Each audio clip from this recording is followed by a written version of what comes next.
Before you water your new grocery store orchid, stop for a moment and lift the plant out of the decorative pot. The flowers may look perfect, the leaves may look shiny, the whole plant may look ready to sit on your kitchen counter and be admired. But with many grocery store orchids, the real story is not in the flowers. It is hiding at the bottom of the pot, around the roots, and sometimes under that pretty wrapper you almost do not want to remove. And this is where many beginners make the very first mistake. They see a beautiful orchid. They think every new plant needs a welcome home drink, and they water it before checking anything. But if there is already water trapped inside the decorative pot, or if the roots are still green and wet, that extra watering may be exactly what the plant does not need. So today, before we talk about fertilizer, reblooming, or fancy orchid tricks, we are going to slow down and do the simple checks that matter most after you bring a grocery store orchid home. This video is for the orchid that still looks beautiful on the outside, but may have hidden problems on the inside. It is for the Phalaenopsis orchid you picked up from a grocery store, a big box store, or a flower display because the blooms were too pretty to leave behind. And it is especially for you if you have ever brought home an orchid, watered it, loved it, and then watched the flowers drop, the leaves soften, or the roots turn brown without understanding what went wrong. So here is the promise. I am not going to tell you that every orchid can be saved, or that these steps will magically make your plant bloom forever. What I will show you is a practical first-week routine. 7 checks, 7 small decisions, and 7 ways to reduce the most common risks after bringing a grocery store orchid into your home. With a new orchid, the first goal is not to force more flowers. The first goal is to protect the roots, remove hidden water, and help the plant adjust. The first thing to check is the decorative cover. Grocery store orchids are often dressed up to sell. They may be wrapped in foil, paper, plastic sleeves, or placed inside a pretty cassia pot that has no drainage hole. That presentation looks beautiful on the shelf, but after the orchid comes home, it can hide a problem. It can trap water, block airflow around the plastic pot, and stop you from seeing what is actually happening at the roots. So before you do anything else, gently lift the inner plastic pot out of the decorative pot. If there is a sleeve around the outside, loosen it or remove it enough that you can see the real pot. You do not have to throw away the decorative pot if you like the look of it. You can still use it as a cover. But you do need to know whether it is holding water at the bottom. Tilt it slightly. Look inside. Touch the base if you need to. If you see standing water, pour it out right away. This one tiny step can prevent a lot of trouble. Orchid roots are not like roots of many houseplants that sit in dense soil. Phalaenopsis roots are built to have both moisture and air. In nature, they often cling to tree bark, where water passes over them and then drains away. In a grocery store setup, the roots are usually packed into bark, moss, or a mix inside a plastic pot. If that plastic pot is sitting inside a decorative container full of water, the bottom roots may stay wet for far too long. And here is the part that surprises beginners. The top of the pot can look normal, while the bottom is still wet.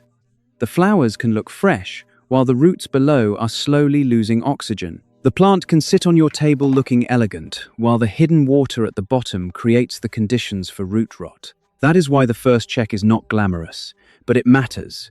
Lift the pot, look underneath, and remove trapped water. If the orchid came wrapped in shiny paper or plastic, be careful with that too.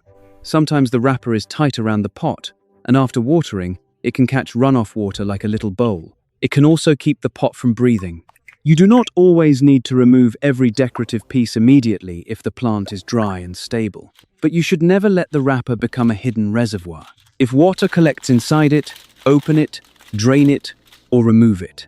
A pretty pot can hide the exact problem that shortens the life of a new orchid. So tip number 1 is simple. Enjoy the decorative pot, but do not trust it blindly. Check it, empty it, let the inner pot drain. And from this point forward, every time you water, make sure the orchid is not sitting in leftover water afterward. Once the outside pot is checked, the next thing to read is the clear plastic pot inside. Many grocery store orchids come in clear or semi-clear plastic pots, and that is actually helpful. For a beginner, a clear pot is like a window into the plant.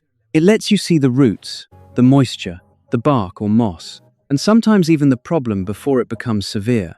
So after you lift the orchid out of the decorative cover, turn the plastic pot slowly in your hands and look at it from all sides. Do not rush this part. You are gathering information.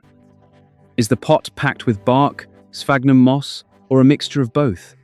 Does the material look fresh and chunky, or does it look broken down, dark, dense, and soggy? Are there drainage holes in the bottom? When you gently lift it, does the pot feel very heavy, like it is still holding a lot of moisture? Or does it feel light and airy? The pot may look dry on top, but the bottom can tell a completely different story. This is why many new orchid owners get confused. They look at the top layer, see dry bark or dry moss, and assume the plant needs water immediately. But inside the pot, especially near the bottom, the media may still be damp. In a cool home or in a lower light spot, that moisture can last much longer than expected. If the pot is full of sphagnum moss, pay extra attention. Sphagnum can be useful, but in many grocery store orchids it may be packed tightly and hold water for a long time. That does not mean the plant is doomed, but it does mean you should be cautious before watering again. If the moss is wet and the roots still look green, wait.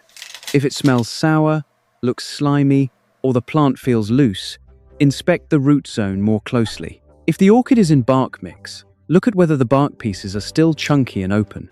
Fresh bark allows more air movement.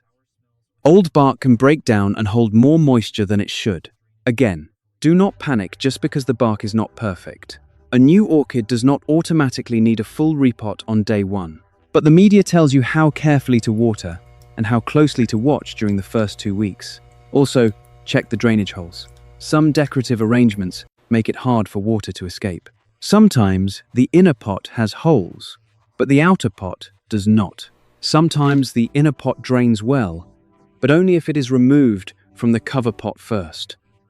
So, when you water in the future, the safest method is usually to take the inner pot out, water it thoroughly, let it drain completely, and only then place it back into the decorative pot if you want to use one. At this stage, you are not trying to do dramatic surgery. You are learning what environment the roots are living in. If the pot is airy, the roots look mostly firm, and there is no standing water, your first job may be to leave the plant alone and let it adjust. If the pot is heavy, soggy, smelly, or full of soft brown roots, then this orchid needs more attention. Now that you know what the pot is doing, it is time to look at the roots. The roots are the most honest part of a grocery store orchid. The flowers tell you why you bought the plant, but the roots tell you whether it can keep living. This is the check that every beginner should learn, because it changes the way you water, the way you judge the plant, and the way you decide whether to repot. Start with the healthy roots. On a Phalaenopsis orchid, roots that are wet or recently watered often look green. They may be bright green, olive green, or green with a silvery coating. This usually means they still have moisture. If you see many green roots through the pot, that is a strong reason not to water immediately. The plant may look like it is asking for attention, but the roots are already telling you they have water. Drier roots often look silver, grey, or whitish. This is normal. A silver orchid root is not automatically dead. Many living orchid roots turn silver when they dry, because of the outer layer called velamen. If the root is firm, plump, and not hollow, it can still be alive, even if it is not green at that moment. So do not cut off silver roots just because they are silver. Read the texture, not just the color. Problem roots are different. A root that is brown, black, mushy, slimy, hollow, or collapses when touched is a warning sign. If you can see several roots like that through the pot, especially near the bottom where water may have been sitting, the orchid may be dealing with root rot. You do not need to panic, and you do not need to rip the plant out immediately just because you see one imperfect root. But you do need to stop watering blindly. You need to let the plant dry appropriately, improve drainage, and decide whether the situation is serious enough to inspect the roots more closely. Here is a simple way to think about it. Green and firm usually means moist and active. Silver and firm usually means dry or drying. but still alive. Brown and mushy usually means damaged or rotting. Hollow and papery usually means dead or no longer functioning. This is not a perfect scientific test, but it is a practical beginner system, and it is much better than watering on a fixed schedule without looking. Now connect that to your watering decision.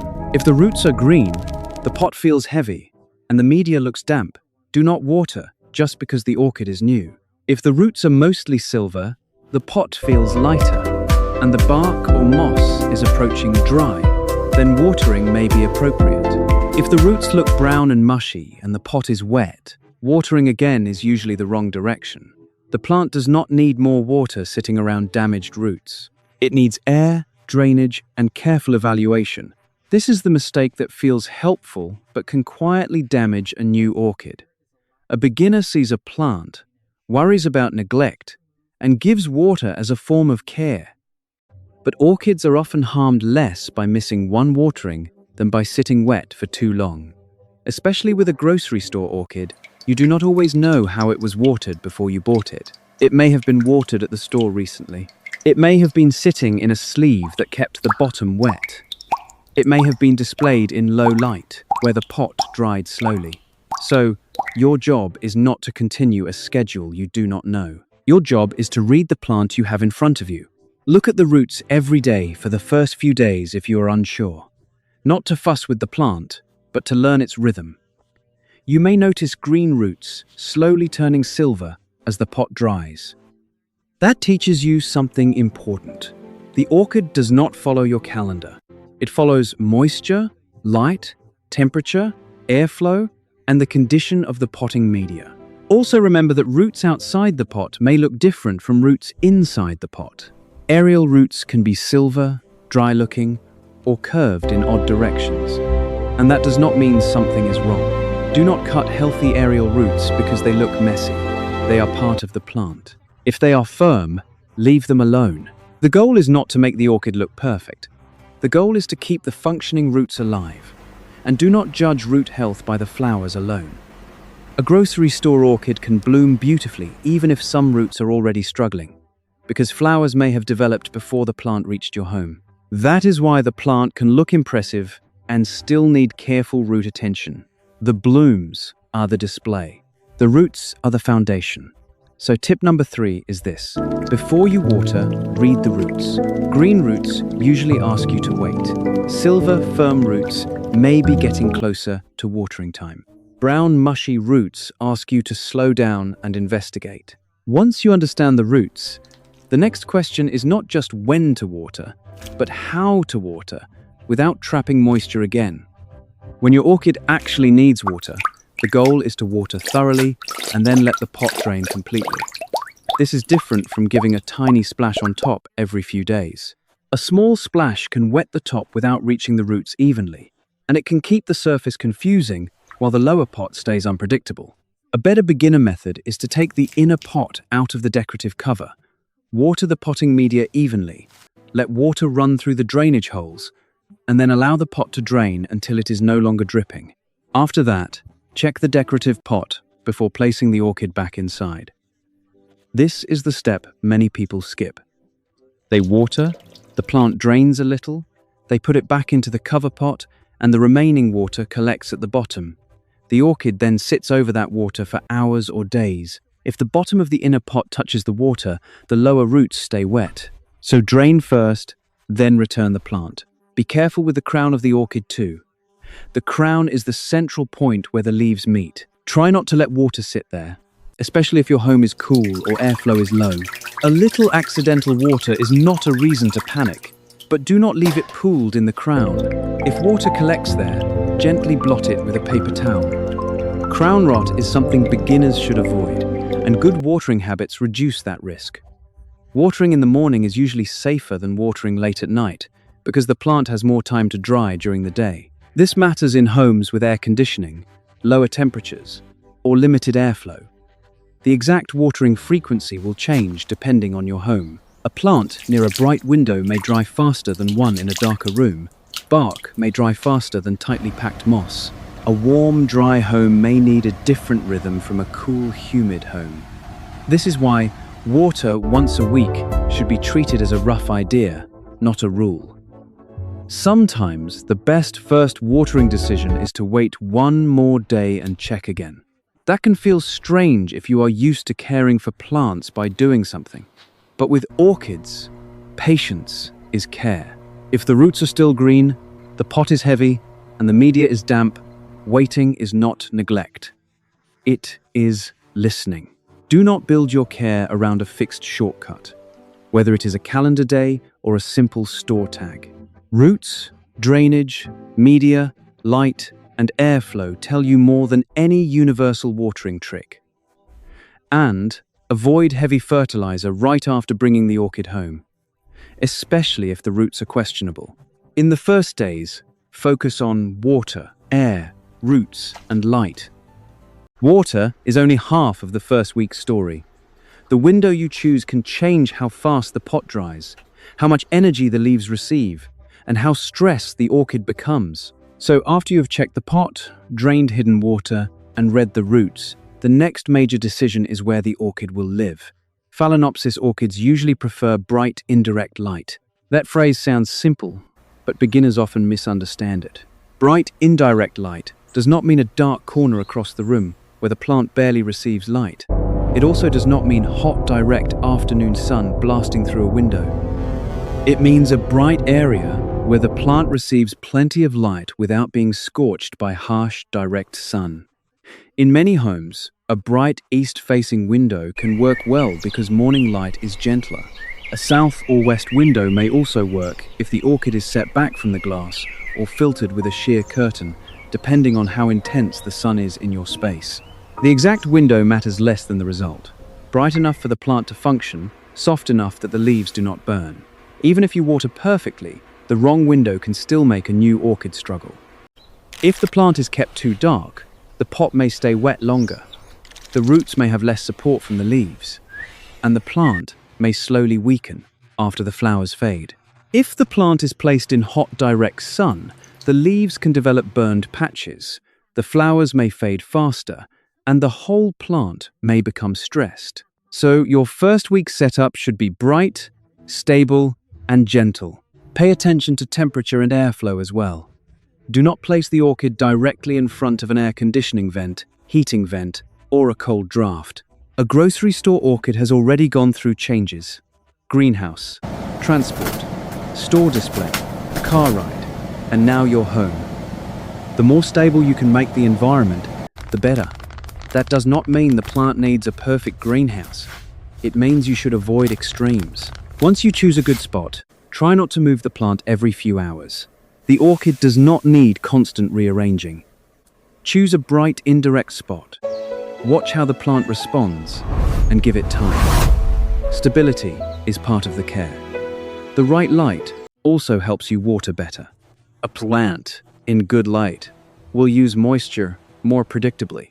A plant in very low light may stay wet longer and become more vulnerable to root problems. So when people say they cannot figure out watering, sometimes the hidden issue is not only water, it is light. The pot dries slowly because the plant is in a dim place, the room is cool, or airflow is limited. So tip number 5 is to set the orchid in bright, indirect light, away from harsh direct sun and away from direct AC or heater airflow. Think of this step as giving the plant a calm recovery zone after the store. Once the orchid has the right light and the roots are not sitting in water, the next big question is repotting. Almost every beginner asks this after buying an orchid. Should I repot it today? The answer is not one size fits all. Repotting can save an orchid when the roots are in trouble, but it can also stress a plant that only needed time to adjust. So instead of following a strict rule, look at the plant. If your grocery store orchid is blooming, the plant feels stable in the pot, most visible roots are firm, there is no sour or rotten smell, the media is not staying wet forever, and you have removed any standing water from the cover pot, you may not need to repot immediately. In that situation, the safer choice may be to let the plant finish blooming and settle into your home before disturbing the roots. This is reassuring because many people think they must fix everything on day one. But a blooming Phalaenopsis does not always need aggressive handling while it is already adjusting. If there is no serious reason to repot, waiting can reduce stress. Your first job is observation, but do not take that to mean you should ignore real warning signs. If the plant is wobbly and loose in the pot, if many roots look brown and mushy, if the potting media smells sour, if the moss is packed wet and never dries, or if the bottom of the pot has been sitting in water for a long time, then waiting may not be the best option. Those are signs that the root environment may already be failing. The key is to separate mild imperfection from urgent trouble. 1 or 2 bad roots do not automatically mean disaster. A silver root does not mean it is dead. But a pattern of mushy roots, wet media, bad smell, and a loose plant deserves attention. That is when you may need to inspect deeper, trim dead roots with clean tools, and repot into a fresh orchid mix with excellent drainage. If you do repot, use materials meant for orchids. Do not put a Phalaenopsis orchid into regular, dense potting soil. Regular soil can hold too much moisture and suffocate the roots. A chunky orchid bark mix is usually a better direction for beginners. Use a pot with drainage. A clear pot can be very helpful because it lets you keep reading the roots after repotting. Also, avoid cutting roots just because they are not pretty. Cut roots that are clearly dead, mushy, hollow, or rotten, using clean tools. Leave firm roots, even if they are silver, stained, or not perfectly shaped. Orchid roots do not need to look like perfect white noodles to be useful. They need to function. So tip number 6 is balanced. Do not repot a grocery store orchid just because you are nervous. But do not ignore serious root trouble either. If the plant is stable, roots are mostly firm, and water is no longer trapped, let it adjust. If the root zone is clearly failing, act carefully and use the right orchid materials. Instead of doing everything on day 1, give yourself a simple 2-week watch list. The first day matters, but the next 2 weeks tell you whether the orchid is truly settling in. This is where many new orchid owners either panic too much or stop paying attention completely. The better approach is calm observation. You are not trying to force the plant to change overnight. You are watching for signs. Start with the flowers. If 1 or 2 older blooms fade after you bring the plant home, that does not automatically mean you did something wrong. Flowers are temporary. The plant may have already been blooming for a while before you bought it. It may also react to changes in light, temperature, humidity, or transport. What you want to watch for is a sudden collapse of many buds or flowers combined with other stress signs, such as limp leaves or worsening roots. Next, watch the leaves. Healthy Phalaenopsis leaves should generally feel firm, not floppy and leathery. One older lower leaf slowly yellowing over time can be part of normal aging, especially if the rest of the plant looks good. But multiple leaves yellowing quickly, leaves becoming very limp, or new soft spots should make you look more closely at roots, water, and light. Then, watch the roots through the pot. After watering, green roots should slowly return towards silver as the pot dries. If the roots stay wet, looking for a very long time, the media may be holding too much moisture, or the location may be too dim and cool. If more roots turn brown and mushy, that is a warning sign. If new green root tips appear later, that is a good sign, but do not invent a deadline for it. Orchids move at their own pace. Watch the pot after each watering. After you water and let the pot drain, check the decorative pot later. Did water collect at the bottom again? Did you accidentally place the inner pot back too soon? Is there condensation that stays for days?